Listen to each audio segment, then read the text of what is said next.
चक्षुरुन्मिलितं येन तस्मै श्रीगुरुवे नमः। श्रीचैतन्यमनोभीष्टं स्थापितं येन भूतले स्वयं कदा मह्यं ददाति स्वापदान्तिकम्। नमः ओं विष्णुपादाय कृष्णप्रस्थाय भूतले श्रीमते भक्तिवेदान्त स्वामिनीति नामिने। नमस्ते सरस्वती देवे गौरवाणी प्रचारिणे निर्विशेष शून्यवादी पाश्चात्य देशतारिणे। जय श्री कृष्ण चैतन्य प्रभु नित्यानंद श्री अद्वैत गदाधर शिवासादि गौर हरे कृष्ण कृष्ण कृष्ण हरे हरे हरे राम हरे Ram. So we are continuing to read Lord Chaitanya teaching by His Divine Grace, Sri Bhaktivedanta Swami Prabhupada. Krishna Das Kaviraj Goswami. I think there is some background echo, Prabhu.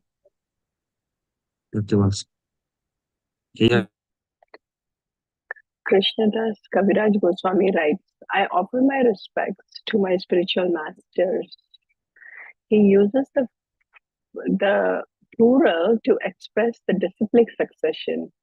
Not that my spiritual master alone is offered obeisances, but the whole parampara, the chain of disciplic succession. The Guru is addressed in the plural to show the highest respect. And offering respect to the disciplic succession, the author pays respect to devotees, other god brothers, the spiritual master, expansions of Godhead, and his first manifestation of energy. Krishna Chaitanya is the embodiment of all of these: God, Guru, devotee, and expansion. As his associate Nityananda, he is a manifestation. As Advaita, he is an incarnation. As Gadadhar, he is the internal potency. And as Srivas, he is the marginal living entity. Krishna is not thought of alone, but is conceived all at once. Ramanujacharya described this in Vishvadvaita philosophy. God's energy, expansions, and incarnations are oneness in diversity. Everything together is God. Chaitanya Charitamrita is thus the postgraduate study of spiritual knowledge. One advances from the Bhagavad Gita through Srimad Bhagavatam to Chaitanya Charitamrita. Although all are on the same absolute level, yet by comparative study, Chaitanya Charitamrita is on this higher platform, and every verse is perfectly composed. The process of offering obeisances is to directly offer respects to Chaitanya and Nityananda. These two personalities are compared to the sun and the moon, which dissipate darkness. Both the sun and the moon have risen together. In this case, Chaitanya is so kind that to dissipate the darkness, they both appear together. Who is Krishna Chaitanya? In the Upanishads, the supreme absolute truth is described in an impersonal way. But the personal view is also given in the Upanishads at the end after a description of the all-pervading. My dear Lord, you are hidden by the cover of Brahma Jyoti. Let me penetrate the Brahma Jyoti to approach the Supreme Personality of Godhead. Those who have no such power stop at the effulgence. But at the end of the Upanishad, there is a hint to the personality of God. The impersonal Brahman is described here. That Brahman in the glaring effulgence is the body of Chaitanya. The Paramatma is the partial representation of Chaitanya. He is the Supreme Personality of Godhead, full with six opulence: wealth, fame, strength, beauty, knowledge, and renunciation. You should also know that he is Krishna, and nothing is equal to or greater than him. There is no superior conception. He is the Supreme Person. There is a nice verse by Rupa Goswami, who, as a confidential devotee, was taught for more than 10 days continuously by Lord Chaitanya. He has written about Lord Chaitanya. There were many incarnations of Krishna, but he exceeds all others. He is giving something that was never given by an incarnation before, not even by Krishna himself. So I'm going to just stop here because there were several important points that we just read. So important thing here is, as in the beginning, the importance is given about surrendering, about the spiritual masters. So if we look up there, right, it was said that the author is offering obeisances. So it is not like just my guru, but he's offering obeisance to all the gurus, spiritual masters. So that is very significant here because I think even in our ISKCON society, right? Now in Phoenix, actually, we are really doing good, but it is so important that the relationship and everything, right? Ultimately, it is Srila Prabhupada's institution, right? And then there are different gurus.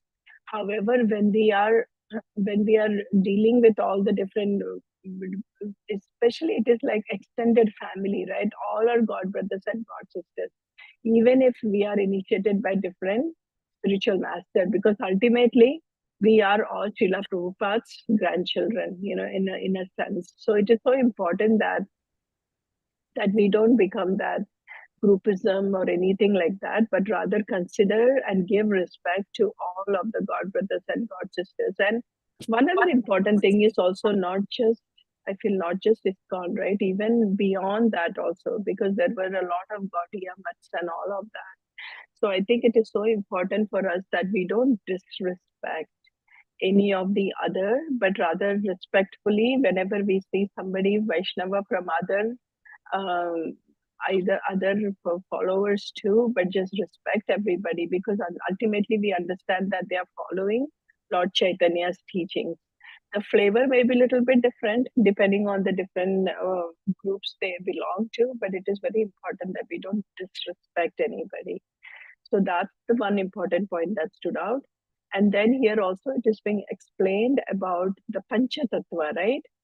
Lord Chaitanya Mahaprabhu and Nityananda, Krishna Balram, we know that they are right there, right? And then the explanation is given. Advaita Acharya is Lord Vishnu, and then also Gadadhar Pandit, internal energy, that is Radharani, and then Srivas Acharya, he's basically the marginal potency, which is like uh, it's a marginal potency, like a jiva tattva, right? So very nicely we have to understand the pancha tattva, how they are, and what they are really like, what their true position, how they are coming. So that was explanation given so nicely. So that those are just some of the important points. And then going forward, also it was explained that how Sri Chaitanya Mahaprabhu, he is Krishna himself. And we have so many verses, right? It's given in Srimad Bhagavatam. And he's the Channa avatar, that he came, but he came in an hidden form. Like he's not very obviously, everybody did not see that he was Lord Krishna. But he came in order for us to teach how to be a devotee. So he came as a devotee and to spread the love of Godhead, Krishna Prema, to all of us. So such a great opportunity that we have been given this exposure, given this means, given this understanding, because where do we get this topmost understanding that Krishna is a person, the personal form of the Lord, and we are going to have relationship with him. So again, that explanation was given about the Brahman form, the Paramatma form, and then ultimately the personal form of the Lord. And Sri Chaitanya Mahaprabhu has given us the topmost way of developing this science of Krishna consciousness. It's just so different. Like as I said, all along in my life, like we have been practicing as would any other Indians. Usually we are all exposed to all of this spirituality right from the beginning. However, until I came into Srila Prabhupada's teachings, I never understood this personal form of the Lord, or even having that relationship with Lord, and that serving in that mood, in that relationship to the Lord. So again, very fortunate to have all of this. And with that, we can continue chanting